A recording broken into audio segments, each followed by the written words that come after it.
Hello, everybody, and welcome back to Garibaldi Read, a Nottingham Forest podcast as Forest travel to Arsenal tomorrow. Football is back after an international break, another international break. I won't give my thoughts on those because we all don't like them and we're ready for club football to return, which it does tomorrow. And Forest travel to North London for a big top six clash against Arsenal, and Forest will be backed by a sold-out away end as usual. The Reds fans will make lots of noise, and fingers crossed we can get something to discuss a little bit of the international break, what we make of Forest so far and everything like that. A few quiet few weeks really as well, and preview the game.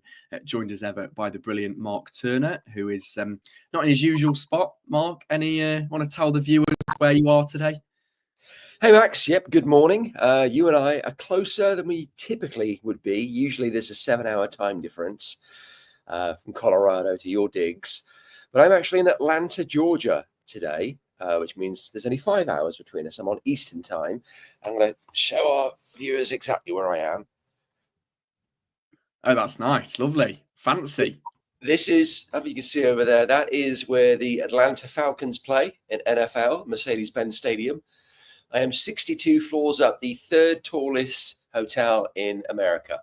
So there you go. Very nice, mate. I hope that's not coming out the Garibaldi Red budget, I've got to say. You don't get that on every podcast, Max. No, you don't. You are right, mate. You're right. Well, anyway, thanks for joining us.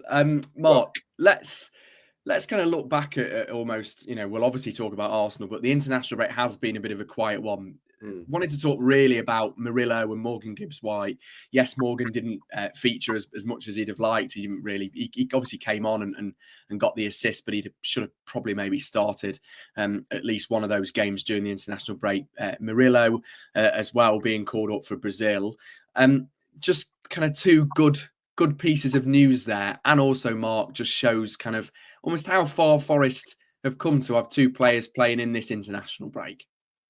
Yeah, absolutely. And of course, they're not the only ones with Milenkovic and with Nico Williams and a number of others as well. But you're right, those are two that are kind of front of mind because they are relatively, in the case of Morgan, relatively recent call-ups, and Murillo, of course, first call-up to the full international. So definitely an example of the progress Forest have made, and of course that those individuals have made. You're right in regards to Morgan. I think it would have been reasonable to expect a few more minutes during this particular break. He showed out so well in the last one. And I feel bad for him that he hasn't made any appearances at Wembley yet. Because if I were an England player, that would be the absolute pinnacle, right? Other than playing in tournaments, the World Cup and the Euros and such. But just to be in the mix, I think is fantastic. And it'll be interesting to see what...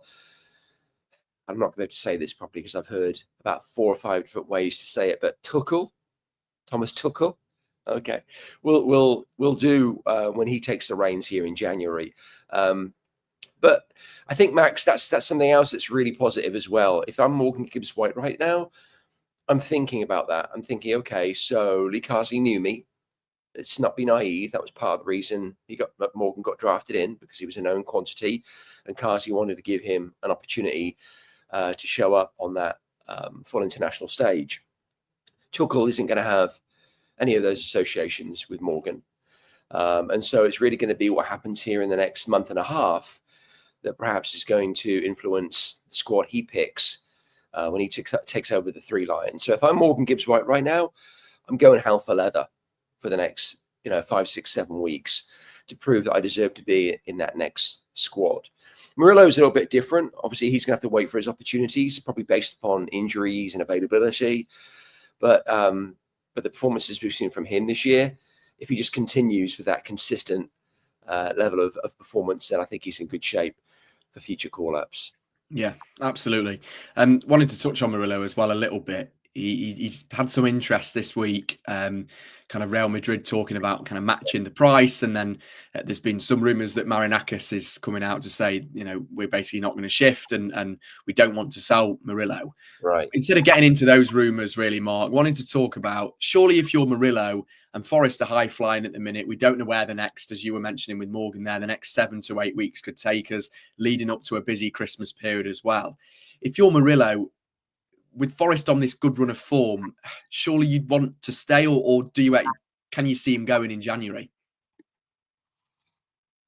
It's a really hard one, Max. I think in this day and age, it's so heavily influenced by agents and probably things outside of the player's control. I mean, ultimately, the player has a final say, but that's a really hard one to call. I mean, we don't know Murillo personally, so we don't know what his aspirations are. And it's difficult for me to say, oh, well, if I were Murillo, I'd say through the end of the season. I'm not Murillo, and I'm a Forest fan of 40 plus years, so ever so slightly biased. So that's a really hard one to answer. And I just got done saying, if I'm Morgan, I'm going hell for leather for the next 6 or 7 weeks. Of course, Tuchel doesn't pick a team now until, late February, early March. I think it's the next break, right? Yeah, it is. Yeah, so Morgan has, a stretch of time. He has more time than I just suggested. But nevertheless, I think it would be good for him to flare up over the holiday period and really give Tuchel something to think about. So in both cases, Max, it's hard. We're obviously speculating. But I think the thing you can say about Murillo is there is no doubt he'll end up in one of the big clubs here, one of the really big clubs here. Forest are a big club in the not too distant future. Yeah, absolutely, mate. Absolutely. And just staying on kind of a big 7 to 8 weeks ahead, and we're nearly at the end of November now, which is mental to say.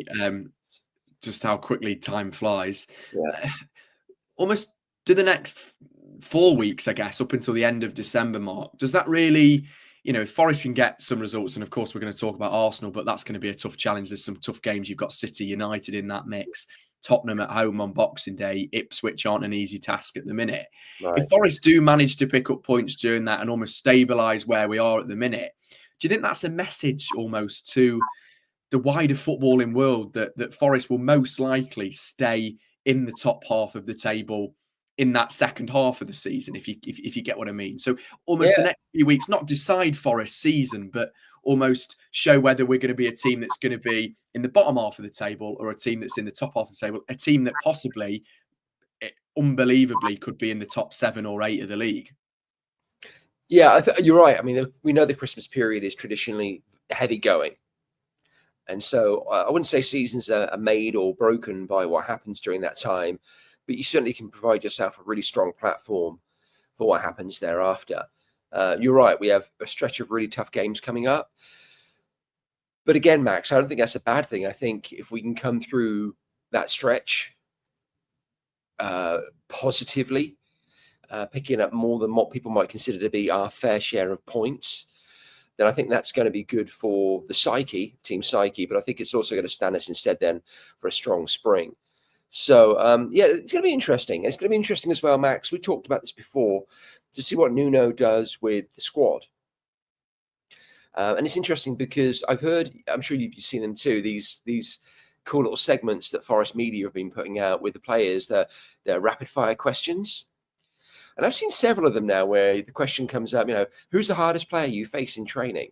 And I've heard Callum's name mentioned, but weirdly, I've not heard Morgan's name mentioned. I've not heard, Wood's name mentioned.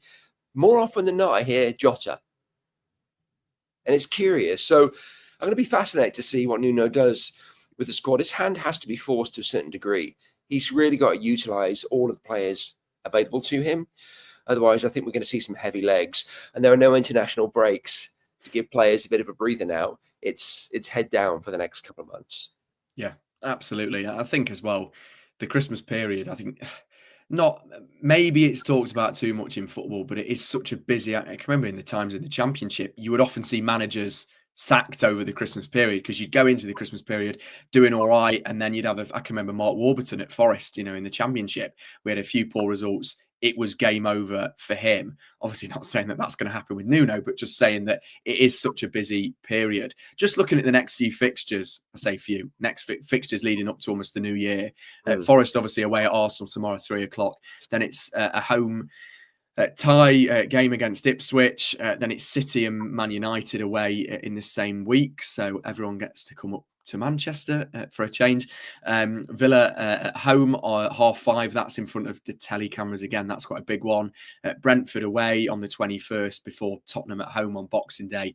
Then we get into Everton before we brace ourselves for 2025. And that's some big fixtures. Not saying Forest have had an easy start to the season, but there's some really difficult games there, isn't it, Mark? Yeah, there is, but Is it You cruel? think Forest are going to win all of them? Well, but here's the thing: like, if I'm a player, right, and I'm having to give up my Christmas and time away from the family and out on the road and whatnot, like those are the games I want to be playing. Is it cruel for me to suggest that it'd be almost worse over the Christmas period for the slate of fixtures to be Wolves and Southampton and Ipswich? I know we have Ipswich, but do you know what I mean? It's like, oh God, I'm missing Christmas with the family, and we're down in bloody Southampton. Yeah, I mean, good point. Good point. I want to be playing Man City. I want to be playing Spurs and Arsenal. Like that, those are the games that we're in the Premier League for. So yeah, I mean, again, giving up Christmas for my family, I want to be playing against those big guns. So, and like you said, the cameras are going to be around. I mean, these are the fixtures, these are the games that are going to be on TV, and everyone's going to be excited to watch. And people are going to be off work, be knocking about the house, looking forward to those games. So. Yeah, I don't know. It's an exciting time. It's an exciting, and you'll get to see it in person. I will be the muggin sat at home trying to catch it all on TV. Yeah, true. Although actually, I am missing a couple of games for work commitments over the next couple of weeks, which is a bit bad. So I think I'm missing Ipswich actually at home, but I'm there. We have a telly star in our midst now, don't we? Well, that's very kind, Mark. Very kind. Yeah. Anyone who doesn't know. I was going to say, well, no, it's been shared too much on social media. Come on, I'm going to stay humble. Yeah, do you know what, Mark? I was actually saving this until the end of the episode. I was going to say, sorry for the lack of kind of uploads and podcasts this week, but yeah, it's been a bit of a busy week. Luckily, really gratefully made my debut on East Midlands today, which was brilliant as a reporter. So that was a very proud moment for me this week, but all focus on Garibaldi Red, of course, this week and this weekend for the trip to Arsenal, which I am going. I've just delayed you actually, Mark, recording this, going live on this podcast because I was buying our match food, basically. For our trip down on the train tomorrow. I was in a well-known British supermarket getting a few meal deals. So yeah, there you go. Mark, let's talk about Arsenal. We get onto it after 12 minutes of rambling about other stuff. It is a difficult game where they are in the league.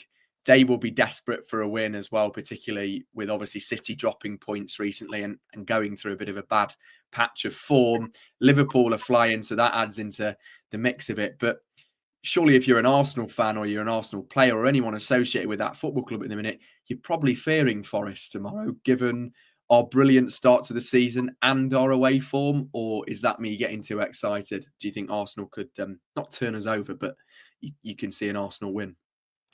It's interesting, Max. I mean, this is a game with so many facets, and you touched on several of them there. I mean, first and foremost, be Forest's opportunity to really go head to head with a title rival. So that's fun.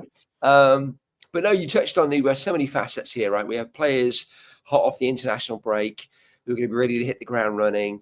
They're going to be high on life, Morgan Gibbs-White and the Murillos of this world. You have those players then who are going to be rested, who are going to be grateful for the week and a half, 2 weeks, get their legs back under them. You're going to have those players in the squad. We already referenced Jota, we've got Sosa, a couple of others who are going to be anxious now to start pushing into that first team, getting a few additional minutes.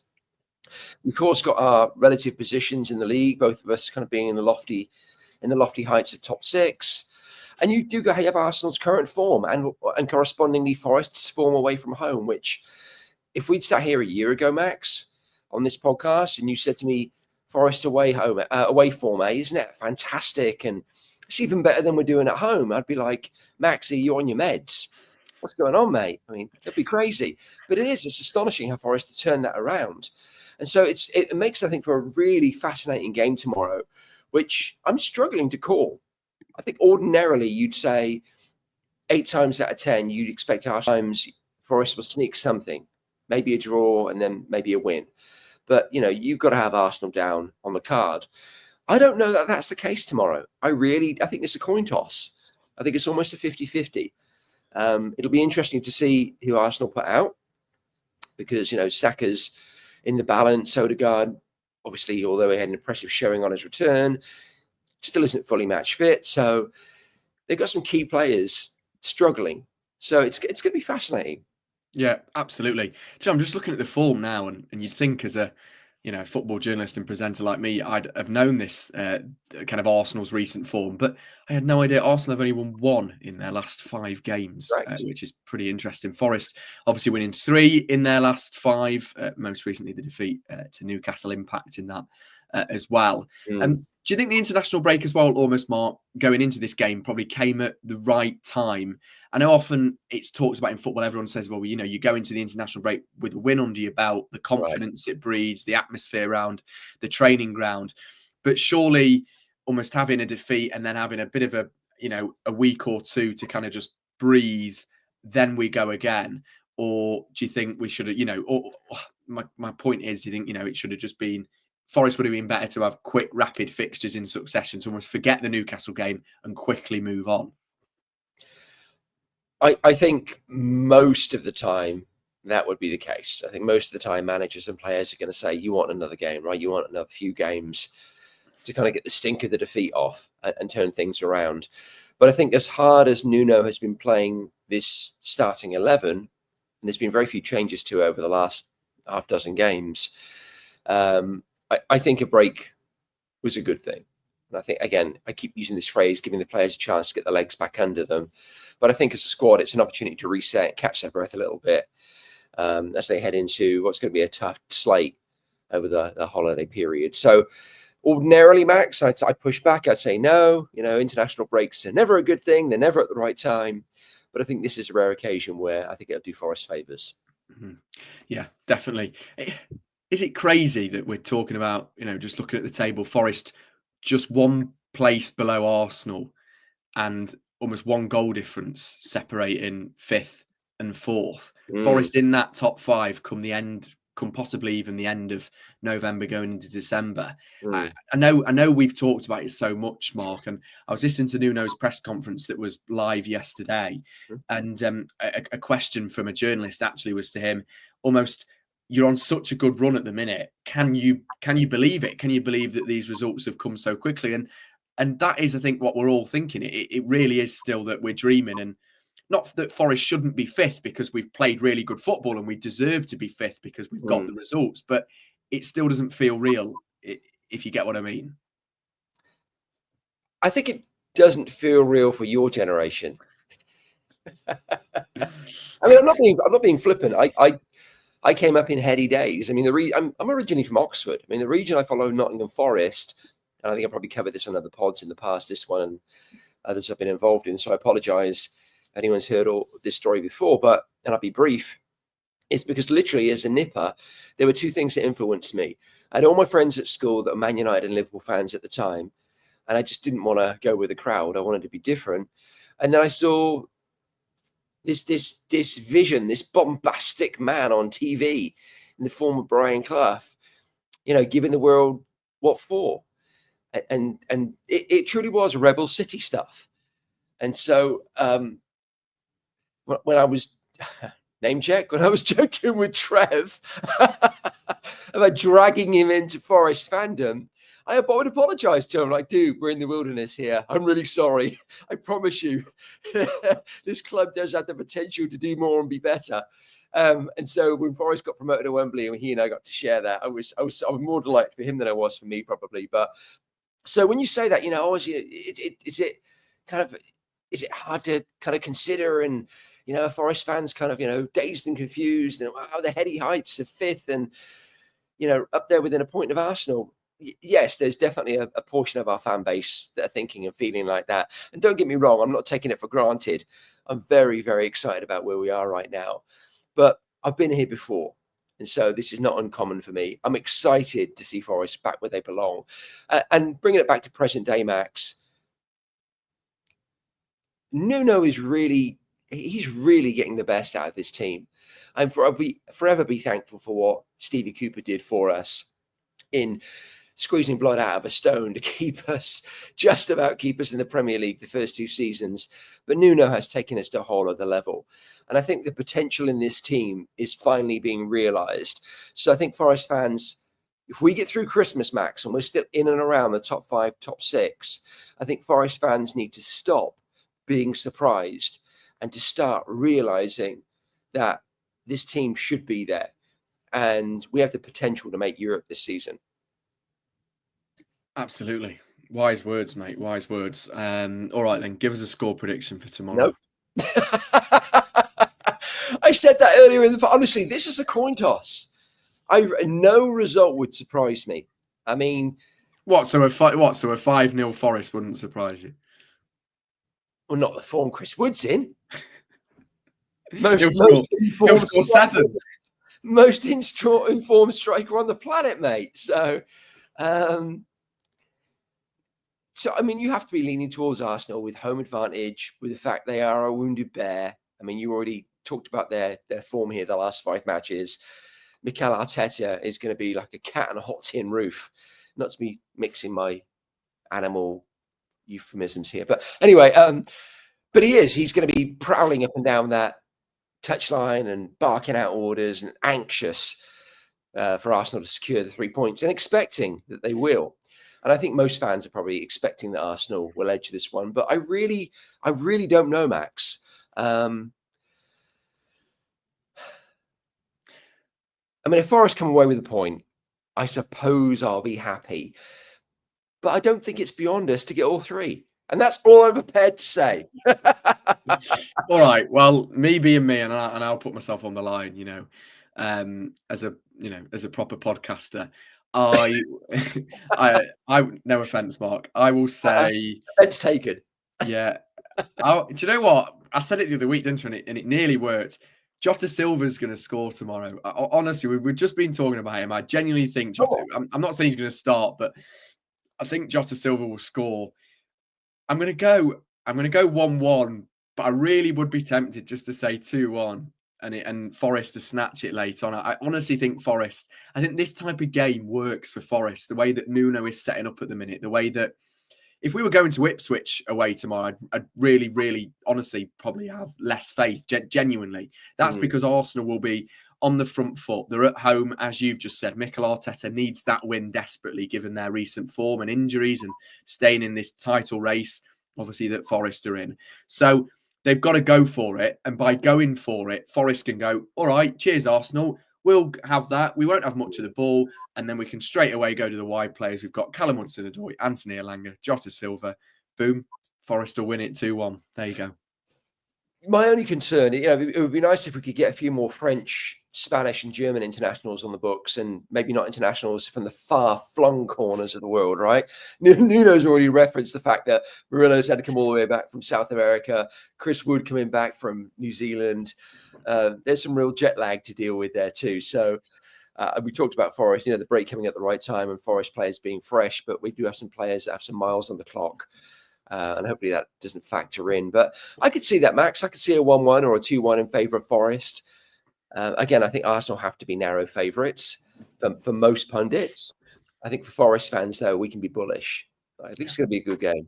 Absolutely. Looking forward to it.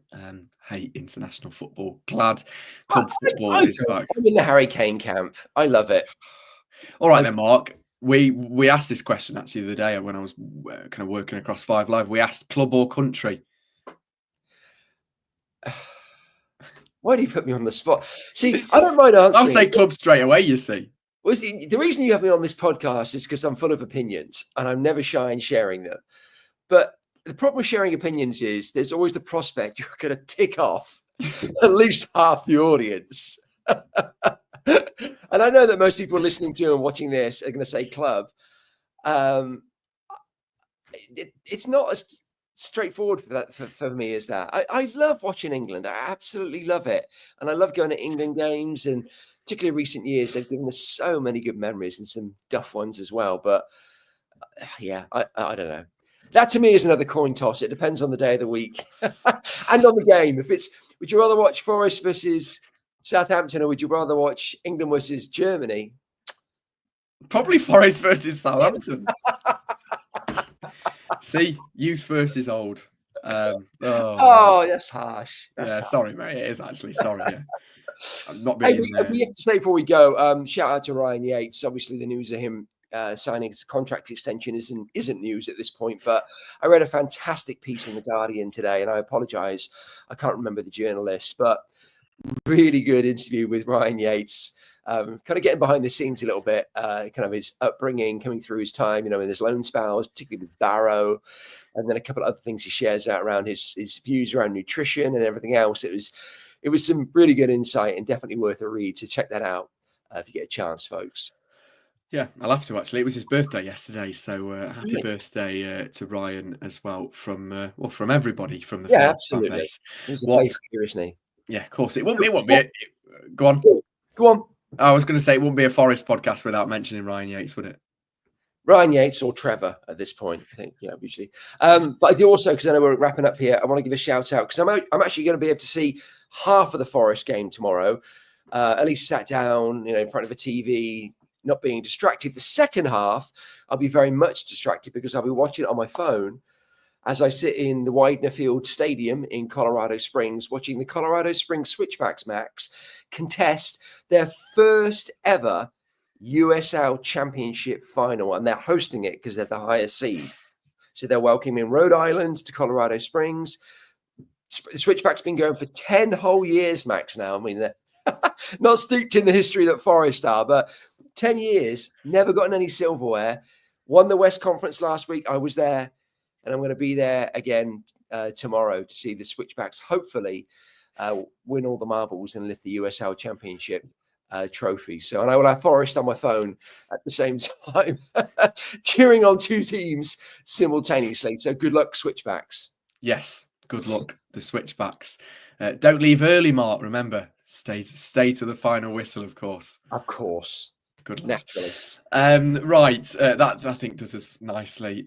Cool, these podcasts do take an interesting turn at times. But thanks as well for all the comments this week. I know we've been a bit quiet, so apologies for that. But we'll be back with our main episode either Sunday or Monday, depending on everything. And then hopefully bringing you a few more episodes throughout next week as well. Also, fingers crossed, we'll have something special to release. Can't really talk about it, but hopefully in the next few days that is coming. So look forward to sharing. Mark doesn't know, so it'll be a pleasant early Christmas surprise for him. Give us a like, share, and subscribe as always on YouTube. Thanks for those watching live and listening on Facebook and YouTube. Follow us across Spotify and Apple Podcasts. From me and Mark, come on, you Reds. You heard it here first. Jota Silva is going to win it for Forest tomorrow. I said that last time. Come on, you Reds.